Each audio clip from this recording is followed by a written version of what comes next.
Erika Love, and welcome to TitTok, the most titillating podcast on the internet. And I'm here with the beautiful Cami Strella. Thank you so much for having me. Oh my God. Thank you for being on it. We are here this weekend at a beautiful mansion in Beverly Hills. This place is insane. Like, no, it is. We're right? not from LA, y'all. Like, no, we are not, y'all. That we'll get into that in a minute for sure. But this place is crazy. We are here with Fearless at this gorgeous mansion. There are, half-naked women walking around in bikinis and in lingerie. There are things happening that I have never seen before, and you've never seen before either. I have actually. Oh, okay.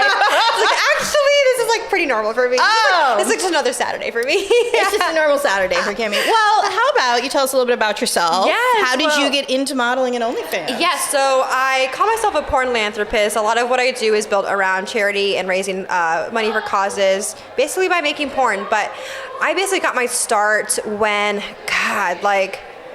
I think I've always been fascinated by the adult industry. Like, I've always been intrigued by it. I remember being young and seeing Playboy magazines at the convenience store, at the gas station when we would be on a family vacation. Ooh. And you see it's blurred or blacked out. I'm like, what is that? Seriously. So I know when they used to have the room where you'd have to go behind the curtains or the rack where you oh my God, see okay. it. I was like, I don't know what kind of convenience stores you were at, but that's where they used to keep all the dirty magazines. Back in the day, you'd have to go in the back and then be anyway.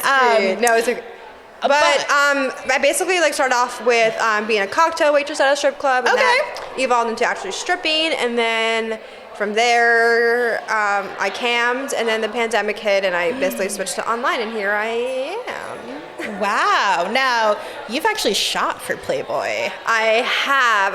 My first set for Playboy was just released about a little less than a month ago.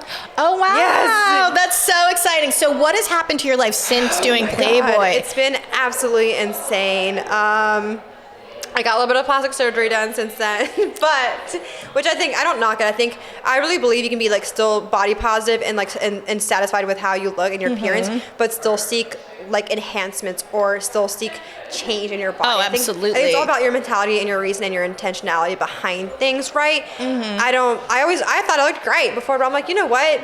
Let me make this easier for my photographers so I'm not bending my my ass back in weird ways. I hear you. It's on my list for 2022. Yeah. So as far as Playboy goes, it was super kismet, I guess. Okay.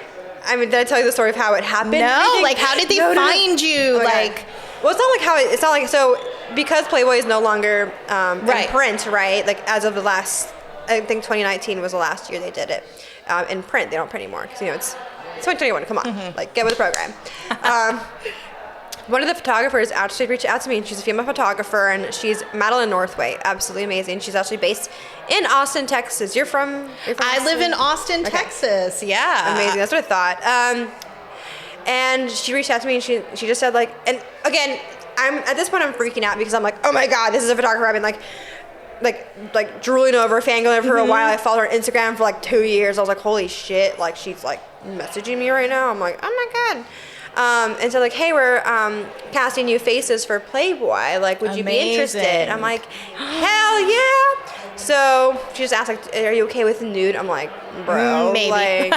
Bro. Everyone's seen the inside of my butthole. It's fine. So where did you shoot? Where was your actual Actually location? In Austin. Oh, you did? Because oh, girl, you gotta hit me up. That's what I'm saying. I didn't know you yet. So it was amazing. So it was an all-female team, female photographer, female makeup, hair and makeup artist. That. I love that it was all women. That's so empowering. Yes, I shot with a lot of male photographers and had some good experience and not so good experiences. Mostly good though, but it was pretty wild being on a set like that and saying hey, so and so, can you fix Cami's piece of hair right here, and every little thing would be adjusted for me. I was like, oh wow, this is love it. That's amazing. I was like, I am in it. This is legit. Now, what have you seen happen to your career since that came out? Well, honestly, it's a lot of photographers are wanting to book with me. I think it gives it was always a dream of mine to shoot with Playboy. I just never thought I would because I didn't think I had the body type that they at least in my mind, like I didn't think I had the body like they looked for, but that was like old school Playboy. Like Yes, Playboy has definitely. changed a lot since then to be a lot more inclusive, which is cool. I'm like they're looking for, I mean, people of like with diverse backgrounds and like nationalities and races and ethnicities. I'm like, hey, that's me. But since, I mean, yeah, a lot of photographers want to work with me, which is great. Like I think it just lends itself to make me more credible in this industry because it is like a household name. Absolutely. I mean, who's ever heard of Playboy? It's like a no-brainer to do Playboy, and then everyone has heard of it. So have you gotten a lot more fans since doing Playboy? A few. Like, yeah, I've had a lot actually, and like a few. There was like one that, it's funny because like I think I had to block him because he got like really obsessive and it was kind of, it was like kind of weird. There's crazy fans everywhere in every industry. As soon as you put yourself out there, there's always going to be people like that. It was kind of weird. Yeah, he was like trying to like constantly get me to like buy from his like eBay store. I'm like, bro, I don't want to buy. I don't want to buy from your eBay store. Oh, look at this. We have a little special guest right now. This adorable dog has just walked on our podcast set. I believe this is one of the models' dogs. It's so cute. No. Bye. Thank you for stopping by. Well, sorry to whoever's dog just drank my wine. Was it actually water? Oh, it was wine. Yeah. Yeah, the dog just drank some wine. It's okay. This is what happens when you're at a mansion in Beverly Hills. It was accident. It was water. Just kidding. Well, I wanted to also, I mean, you're beautiful, but you also have brains, and you were a graduate student. I was. So yeah, I really kind of made the announcement because it was a whole kind of shit show of like, of what happened with school. Like I was going to school for neurological rehab. Right. Basically wanted to work with like folks with traumatic brain injuries and spinal cord injuries and PTSD. And I was in grad school, obviously, for it. And a couple months ago, a couple girls, basically like the long of the short was, or the short of the long. Long or short. Yeah, just tell me. I'm like long, I like them short, I don't care. But a few of my classmates found like one of my TikToks that went viral. That was literally about like selling my boyfriend's cum rags.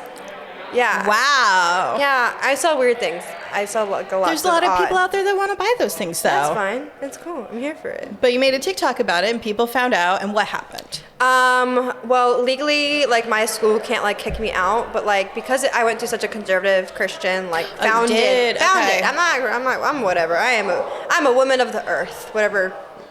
My tit might have just fallen out. Sorry. That's okay. We're gonna get to that. I next. was like, it is kind of warm in here. It is, right? They just basically made my life very difficult for me while I was in the program with like mostly like a lot of my classmates. So that was, yeah, it sucked. I'm sorry. I didn't want to be in it anymore. I was like, you know what? Like I'm losing my like motivation for it, and